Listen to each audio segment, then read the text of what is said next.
අද පස්වරුවේ දැයින් සමුගෙන යන හෙළ සිනමාවේ ඩෙලි රචින ප්‍රවීණ රංගන ශිල්පිනී මාල්නි ෆොන්සේකා පිළිබඳව ලියවුණු සටහන් රැසක් ඔබ දකින්න ඇති. ඒ අතර ජනප්‍රිය රංගන ශිල්පී චන්දික නානක්කර පිළිබඳව ලියවුණු සටහනක් අපිට අහම්බෙන් වගේ බුහුණු පොතෙන් හමු වුණා.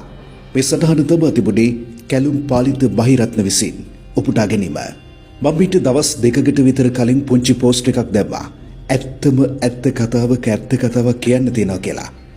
මම ඇත්තටම මේ කතාව අද කියන්න ඕනේ කියලා හිතුවේ නෑ. අද කියන්න මට හේතුවක් හැදුනා. චන්දික නානක්කර කියන්නේ මගේ හොඳ යාළුවෙක්, සහෝදරෙක් වගේ යාළුවෙක්. මම සාමාන්‍යයෙන් විවේක තියෙන බොහෝ වෙලාවල් වල චන්දික එක්ක කතා කරනවා. ඒක මාල්නි අක්ක හොඳින් දන්නවා. එහෙම කතා කරන්න බැරි වෙච්ච කාලයක මාල්නි අක්ක දවසක් මගෙන් ඇහුවා මොකෝ යාළුවත් එක්ක කතා කරේ නැත්තේ පසුගිය දවස්වල කියලා.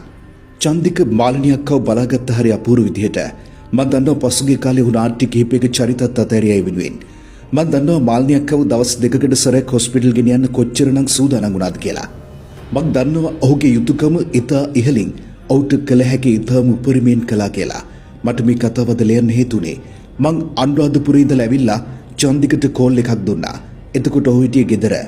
මං ඇහුවා මොකෝ දැන් මගේ වැඩ ඉවරයි. මං කරන්න ඕනේ හැමදේම කළා අයියේ කියලා. මට දැනුණා චන්දිකගේ කටහඬ හැඬුම් බරයි කියලා. මාල්නි අක්ක ගොඩක් අයව බලාගත්තා. චන්දික මාල්නි අක්කව ඉතාමත් ආදරෙන් බලාගත්තා. මේකට එකම එක සාක්ෂියක් කියලා මම මේ කෙටිසටහන ඉවර කරලා දානවා. නැති වෙන්න පැය ගානකට කලින් මාල්නි අක්ක අන්තිමට කතා කරපු වෙලාවේ කියනවා චන්දිකට පොඩ්ඩක් එන්න කියන්න. එයාට මාව ටිකක් තුරුළු කරගන්න කියලා. එච්චරයි. උපුටා ගැනීම අවසන්. මේ අතර ජනප්‍රිය රංගන ශිල්පිනී අංජලි ලියනගේද වෙලිස් සටහනක් තබා තිබුණා. මාල්නිය බොහෝ අය බලාගත්තා. චන්දික මාල්නියව ආදරෙන් බලාගත්තා.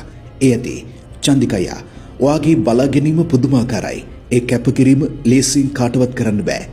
අපිට අනන්තවත් ඇහිලා තියෙනවා. රූපගත කිරීම වල හිටියත් කෝල් කරලා බෙහෙත් බොන වෙලාව කෑම කන්න ඕන වෙලාව මතක් කරනවා. මෙච්චර ලොකු කාලයක් ඒ බලා ගැනීම කැපකිරීම ලේසි පහසු නෑ. ඒ හැම දෙයකින්ම පස්සේ පැත්තකට වෙලා නිහඬව බලාගෙන ඉන්න මිනිස්සෙක් දැක්කා. චන්දිකයේ ඔයා අපූර්ව මිනිස්සෙක්. ඔයාට ඒ පිනම ඇති. උපුටා ගැනීම අවසන්.